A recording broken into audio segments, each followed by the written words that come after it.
Welcome to Pioneer Mindset, a place where we challenge our mindset and address the discomfort in both business and life by finding clarity resulting in bold conviction. I'm your host, Garrett Ruskamp, fifth generation farmer, husband, and father from rural Nebraska. Whether you're navigating frustration from past decisions or worry about the uncertainty you face today in your business, we're going to learn from our struggles and take on new challenges with a resilient mindset. Join me as I share my journey of struggles I faced in agriculture as a farmer and family man. I'm ready to dive into honest conversations to tackle the mindsets surrounding key issues that rural ag business owners face that will ultimately help you gain control, leading to a profitable and sustainable business. Let's adapt to Pioneer Mindset and get to it.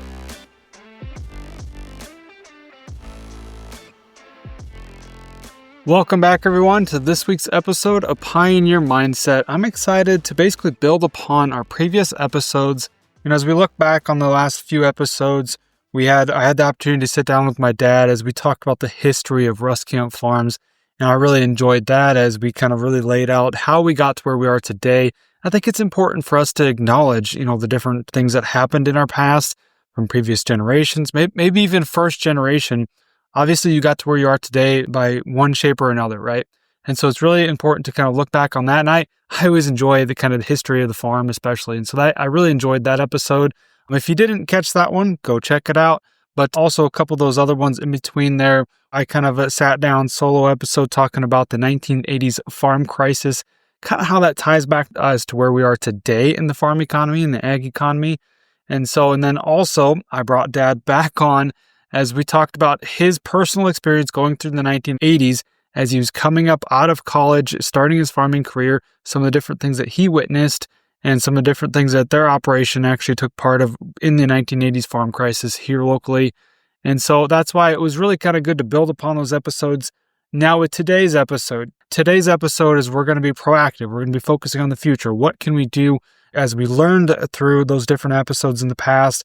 As to now we can focus on the future and shift our focus as to where we're at today. What can we do to maximize, our operations so we can be successful, so we can have all the things that we want in life, right? So obviously those are what we're trying to do here. So, really trying to think about preparing ourselves for hard times, maybe preparing ourselves for another farm crisis potentially. But either way, whatever the case is, whatever your operation looks like today, maybe things are sitting good, maybe things aren't sitting good. Whatever the case is, let's try to do the best that we can to set ourselves up for success and whatever that looks like. All right. So now before we kind of dive into some of the nuts and bolts of this, I think it's important for us to circle back to a previous episode I did a while back, focusing on maximizing the relationships with lenders, or in other words, the 5 C's of credit, right? Now, you've probably heard of these several times, but I'm going to kind of go over them in brief because I think it's important as we get into whether it be good times or hard times, it doesn't matter. We need to make sure that we're maximizing these relationships with our lenders, with the people that we're doing business with. But in doing so, by maximizing these relationships, we're setting ourselves up for success. We're setting our business up to be, the top 1%, whatever the case is. We're doing a lot of things to be proactive here. And so I think it's really good to kind of hone back in on this, to really dive back in to what can we actually do here and really focusing on these 5 C's of credit. And real quick, what's the reason why we need to focus on this? It's always important to know why we're learning about this. We're re-talking about something that might be kind of boring to you, whatever the case is, but why are we actually focusing on this? Well, if we want to be good business owners, we want to make sure that we own the business versus the other way around. We're trying to secure financing. In farming, a lot of times we got to borrow money to go operate, right? For whatever the case is. Not saying that's always the case, but in most cases, we need to go borrow some money, so we need to have some financing needs. So we need to secure that financing to do what we truly love and enjoy. And so we want to do this the best that we can and take control and ownership of the entire process. So as we get to diving into this, the first C is character, right? And so as we talk about character, we get to looking at some different things with character. The big question here when it comes to character is, will you repay the loan? So if we're talking about getting financing needs, getting a loan from the bank, whatever the case is, small, large, doesn't matter. So the question that they're asking is, will you repay the loan? All right. So this kind of basically goes off of your reputation, maybe your track record, your trustworthiness, and all of this includes your level of experience and management of the ability of the farm or the business or whatever the case is, right? So they're really looking at your character. And a lot of times it may not even be you. It might be some of your reputation that was built up from the previous generations, whether that be good or bad. In most cases, it's probably good if you've been with this bank for a long time, or maybe you're just well known in the community. You've got a good reputation built up. You've always done the best that you can to be a good business owner, and you've stood out, right? You've done the best that you can.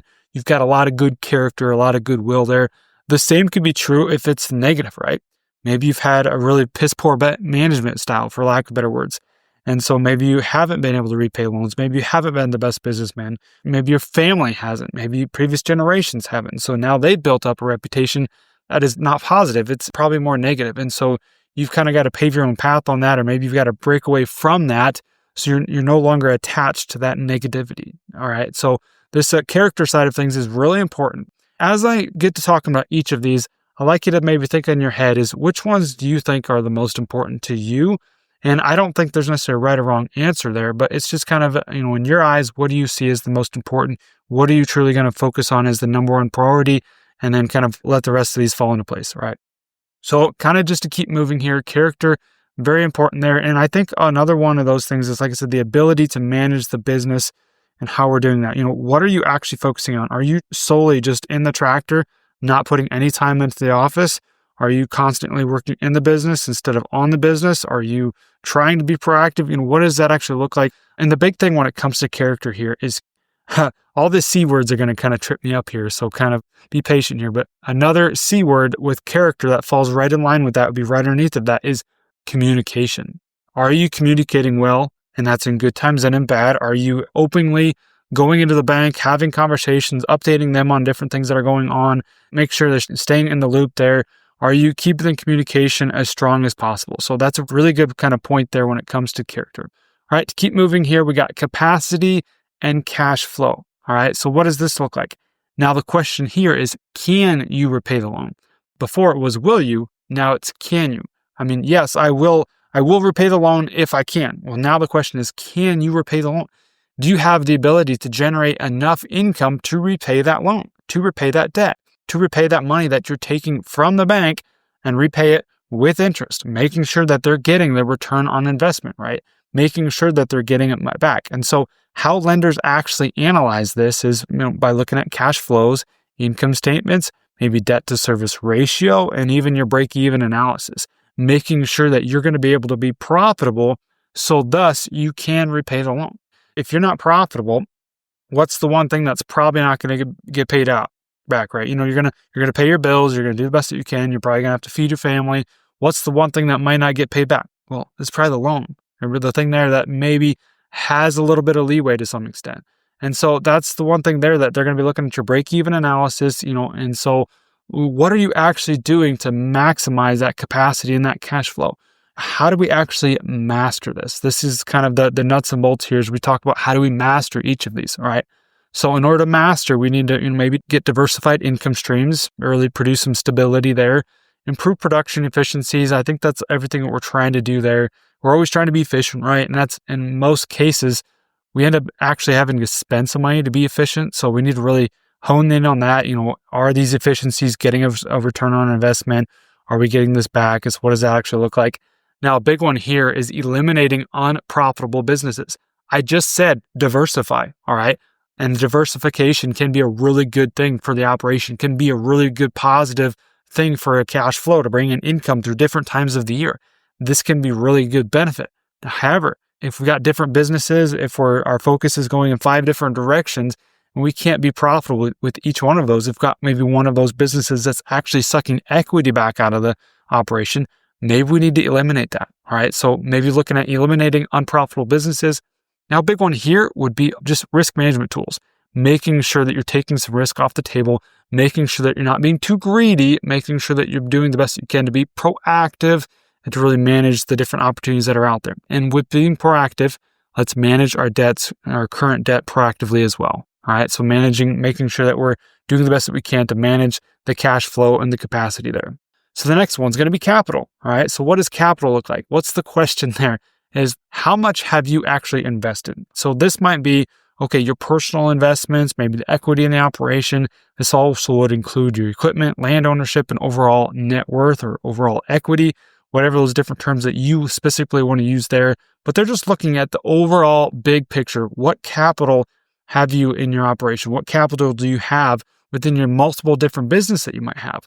Really, what they want to know there is how much skin do you have in the game? How much do you actually have? Now, as from this, a lot of people kind of get capital and collateral kind of confused there. They kind of go hand in hand. But at the same time, the capital is probably the bigger picture, making sure that we know what options do we have out there? What other businesses are out there? What other income streams are out there? All right. In some cases, banks might actually be looking at maybe your spouse's salary, whatever the case is. What other kind of income streams do we have there that they're kind of aware of? Just knowing overall what's the capital of your operation, of the business in general. And so as we get to how do we master that? Well, making sure that we're investing our capital, our borrowing power wisely, right? Making sure we know exactly what we have out there and making sure that you have enough to take advantage of the right opportunities when they pop up. And then the other thing there is just making sure, like I said, just being smart, but protecting the investment that the bank is giving to you, right? If you're getting a loan, making sure that you're protecting that, you're investing in the right things. So keeping that capital high, and with doing so, you're also maintaining power and leverage within your operation. So now let's talk about collateral. Now, what can the lender claim if you can't repay, right? So this is the collateral that's going to be used to secure the loan, right? To make sure that in the event that, the unforeseeable happens, that you cannot repay this loan, the bank's got to have something as collateral, something that they can go and take to get their investment back, right? Now, it sounds kind of crude, but that's ultimately what this is. Collateral is something that they can go and take in the event that you don't repay their loan. Now, the big thing that I didn't mention before this, I think it's really important to keep this perspective as we talk about these 5 C's. We're generally talking about, like I said, maximizing this relationship with your lender. Is let's maybe put yourself in their shoes, put yourself in their desk, probably their cozy little chair, it's nice and air conditioned if it's hot out, probably got a nice comfy office, not necessarily where I'm going with this, but put yourself in their shoes and in their eyes. What are they seeing? If you were the lender, if you were to lend money to somebody else, you're giving them $1 million, how would you expect them to act? Would you expect them to have good character, good capacity, good capital, good collateral? What would you foresee that relationship looking like? I think that's just a really important perspective, a little kind of mindset shift there. As we look at maximizing these things, I think it's a pretty common for us to see it like us versus them, or like, what can you do for us, or vice versa, whatever the case is. But oftentimes we're not necessarily looking at this from the full perspective, right? Making sure that we're maybe thinking things through a different lens here. And so I think that's very important. So now we ask ourselves, what can the lender claim if we can't repay? So that's why it's important to know, what do we actually have for different collateral options out there? What are we going to use for collateral for this specific loan? What makes sense? And so that's why it also kind of comes down to like our knowledge of our operation, the knowledge of what we actually have, the knowledge of the different types of, collateral and different assets that we can use to secure the loan. Now, real briefly here, when it comes to the different types, we've got current assets, which is 1 year or less. We've got intermediate assets, which is generally 5 to 7 years. And then we got long-term assets, which is 10 plus, right? And so that's why it's important to know those different things. If we're going to be buying a piece of equipment, what do we need to secure that loan? Is the equipment enough to secure that loan? And then another kind of side comment here, just for general knowledge and kind of financial literacy here, when it comes to collateral, if you're going to go buy a piece of equipment and you got to put a down payment down, do you know why you have to put that down payment down? And I'm asking you, maybe you do, that's great. But the reason is because when it comes to these assets that they're using to secure the loan, they have a factor on those assets called the loan to value percentage. The loan to value percentage is basically the percent that the bank is willing to loan out against that asset. And how that percentage is calculated, it's basically on the store value or the liquidity of that asset. All right. So the higher the percentage, the more store value, the easier it is that the banks are going to more likely be able to get that to return, right? So real estate is a good one that's got a really high percentage, loan to value percentage. Lower one might be, livestock, or might be equipment, something that changes, got more volatility, got the less store value there, doesn't always hold that value, right? And so that's why just kind of knowing what that loan to value percentage is for those different assets is going to help you figure out, what can I actually use as collateral? It's going to help you understand why we need a down payment. So we can't just go borrow 100% of this asset, right? And so that's why it's important to know all of those different things. And just kind of a little side comment there. So now, how do we master collateral? How do we make sure that we're, making sure we're using our collateral to the best of our abilities? Well, first off, kind of don't be careless, making sure we're investing in things that are going to be of good store value, are going to hold their value as best as they can. But also knowing what those values actually are. Knowing that if I do go buy this livestock right here, I'm only going to be able to use 70 to maybe 75% of that asset. Maybe it's cows, for example, maybe they're paid off cows, to secure for another loan to go buy, say, said more cows, whatever the case is. But then also updating those values, making sure we're staying current on current market values. The big one here is, we've seen over the last probably 12 months, maybe even 18 months, the biggest portion of most farmers' operations balance sheets are going to be like equipment, right? Equipment makes up a really big portion, probably the most line items right there, and a pretty big value there when it comes to intermediate assets. But if you look at equipment, what has it done in the last 12 months, 18 months? It's taken a nosedive. We've taken a lot off of this. I don't know exactly what the percentage is, but we could be taking 30% off of some of these equipment values. Are we updating that so we know exactly how that affects our overall position? Are we making sure we're updating those values, even when they go down, even when they go up? Maybe you want to be a bit more conservative, so we don't want to necessarily update them when they go up. A few different things we can do there, but making sure we know exactly what that number actually is.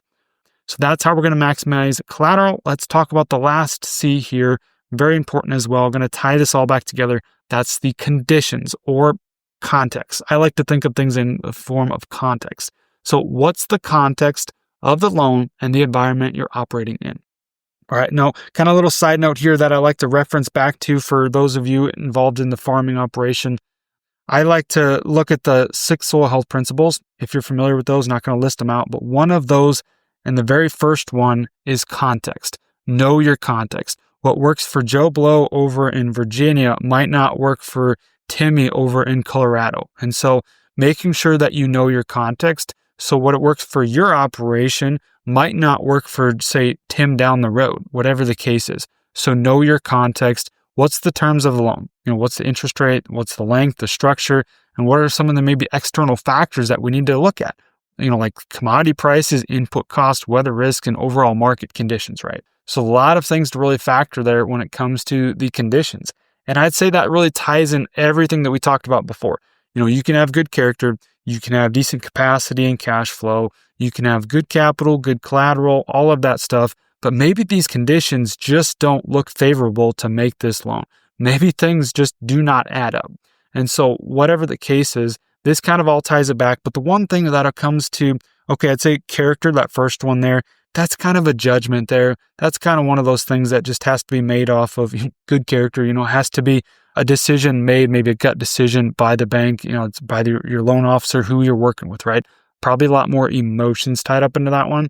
These other ones, when you talk about capacity, collateral, and capital, those are kind of based off of numbers. That's just based off of black and white. What do the numbers actually show us, right? Now, conditions kind of ties this all back together. Yes, there's some things that we can tie back to numbers here, but a lot of this is like, well, what's our gut feeling as we move forward? What does this look like? How do we think things are going to play out? So kind of an educated guess to some extent when it comes to the condition side of things. And so it's important to note that let's do the best that we can to lay out these conditions to make sure that we're aware of all the positives, all the negatives, how they're going to affect us, and ultimately tie this all back together with the context of your operation. And so now, as we've kind of wrapped the 5 C's up, as we've talked about these a lot, I asked you this question earlier, is which one of these do you feel like is the most important in your eyes? And I don't think there's a right or wrong answer here, as I mentioned before, but which one do you feel like is the most important? Now think about that, and whatever the answer is, I'm not necessarily going to give you an answer for myself because I think it just depends. The golden answer, right, is it just depends when people don't want to answer outright. I think that there's a lot of things that are important for each one of those, and a lot of things that one can do to focus to maximize each one of those different kind of areas there, right? We're talking about maximizing these relationships, maximizing our business, making sure that we're setting ourselves up for success, right? And so ultimately, that's what we're trying to do here. So now as we kind of bring this full circle, think about how this works for you in your operation, tying this all back to the 1980s episode, to the farm crisis, to where we are today. How can we focus on the future, focus on our current operation, focus on our current context, right? And so let's talk about some different practical tips here as what you can actually do for your operation. So the big one here that we just talked about, maximizing those relationships, making sure that we're keeping that communication open, making sure that we're doing the best that we can to put the things in place, right? So what are we actually doing here? And I think a big one here is, as we've talked about all of this, as we hone this in, I made the statement before, but are you focusing constantly in the business, in the tractor, in the truck, in the feed wagon, whatever the case is, constantly in the operation, or are you able to take a step back, focus on the business and what that actually looks like? So that's a big one there. And that all kind of ties back to those maximizing those relationships. And with that, with maximizing relationships, let's talk about the next one here, which I think is going to be getting involved in any sort of like a network or peer group, just so you can talk to others and learn. So that's what, I really liked about those episodes I did with Dad, talking about the 1980s and even the documentary series that I mentioned before on the 1980s farm crisis is learning from those. And that's why I think when we're at, looking at 2025, the 80s was a long time ago, right? We're talking about 45 years ago from, 1980. And so there's a lot of those people that experienced that went through that, lived through that are no longer with us, or maybe are kind of towards the end of their career when it comes to farming. So we're almost getting to the point where we're not going to have those resources to rely on. What did you do in tough times? Now, at some point or another, everybody within their operations probably going to have to go through a hard time. So maybe it wasn't the 1980s, maybe it was the 1990s with the different things in the hog industry that people had to go through. Or maybe it was the 2008 when people had a really tough time, or whatever the case is. We need to utilize people that have been through those hard times, learn from them, maximize those relationships. Don't be afraid to ask questions, to talk to others, to learn, and to be able to literally just build those relationships so you can learn for yourself, maybe learn what not to do, what to do, and how to move forward. So with that, okay, so we're going to learn. With learning, we're going to be proactive. That's the next one. Let's be proactive. And this might sound self-explanatory, but at the end of the day, how often are we being proactive? Or are we just constantly being in a state of reactive, in a constant state of chaos and reacting to the situations, reacting to the market, reacting to the weather, reacting to everything that breaks within the day-to-day, right? Reacting to all the fires that get set and we have to go put them out. So let's be proactive the best that we can and stay ahead of the game. Let's stay ahead of the game in that we're going to be coming into the banker's office, maybe a little bit earlier. Maybe we're doing the best that we can to, like I said, keep that relationships open and honest and communicating as best as we can there. All right. So let's be proactive in creating a plan. And that's the next one here. Let's create a plan. Have a plan for the good times and the bad. As I was thinking about all of this, this is where my mind kind of keeps coming back to. And having a plan for the good times and in the bad.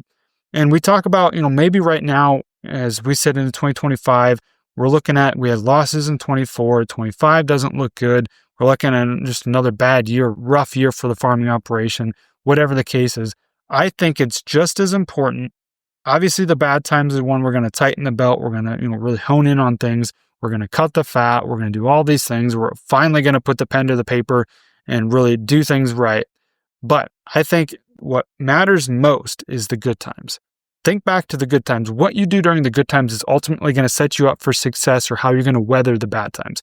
Those that manage the good times recklessly, maybe that's when we had cheap interest. That's when we went out and bought a new combine, bought this piece of land because it cash flowed back then with those prices and when all those commodity prices were good and the input costs were low and we were just making it rain, right? So in those good times, maybe we didn't set cash aside.